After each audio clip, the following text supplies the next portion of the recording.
Har kuni ishlatiladigan bir martalik idishlar, lekin ularni ishlab chiqarish biznes ekanligini ko'pchilik o'ylab ham ko'rmaydi. Eng qizig'i, buni siz ham boshlashingiz mumkin.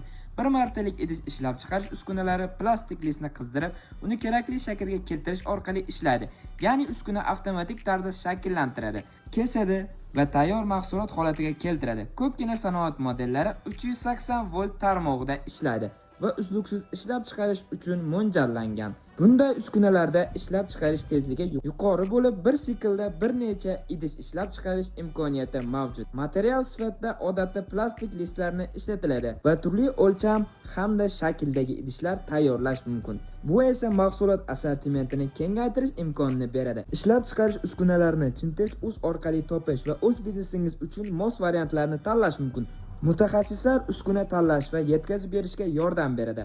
Agar siz ham doimiy talabga ega mahsulot ishlab chiqarishni boshlamoqchi bo'lsangiz, Chintex.uzga bog'laning.